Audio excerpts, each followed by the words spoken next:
మేడారం జాతరకి జాతీయ హోదా కల్పించాలని ఎమ్మెల్సీ కవిత కోరారు. మేడారంకి వచ్చే పురుషులకు ప్రత్యేక బస్సులు ఏర్పాటు చేయాలన్నారు. కాలయాపన కోసమే కాంగ్రెస్ ప్రభుత్వం దరఖాస్తుల స్వీకరణ చేస్తోందని మండిపడ్డారు. కాళేశ్వరం ప్రాజెక్టుపై విచారణ చేస్తున్నారని, మంత్రుల విమర్శలు వాళ్ల విజ్ఞతకే వదిలేస్తున్నామని ఎమ్మెల్సీ కవిత అన్నారు. కార్లు కొనడం ప్రభుత్వ భద్రతకు సంబంధించిన విషయమని, 22 కార్లు విజయవాడలో దాచారని సీఎం మాట్లాడడం ఆయన స్థాయికి తగదని కవిత విమర్శించారు. మనకు కొంగు బంగారంగా సమ్మక్క సారలమ్మ అని చెప్పొచ్చు.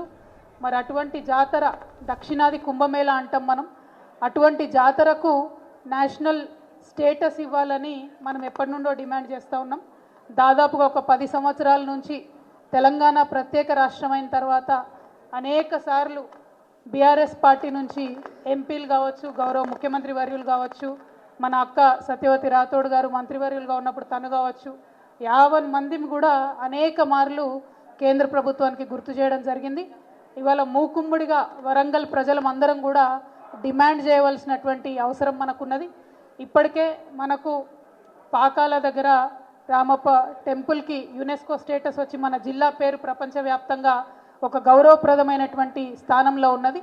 దానికోసం బీఆర్ఎస్ పార్టీ చేసినటువంటి విశేష కృషి మీ అందరికి కూడా గుర్తుండే ఉంటుంది. అన్ని లక్షల మంది యొక్క ఆత్మగౌరవ విషయం అవుతుంది కాబట్టి ఖచ్చితంగా national project, national festival status Sammakka సారలమ్మకి ఇవ్వాల్సిందిగా నేను బీజేపీని డిమాండ్ చేస్తూ ఉన్నాను. గౌరవ ప్రధానమంత్రి గారిని రిక్వెస్ట్ చేస్తూ ఉన్నాం.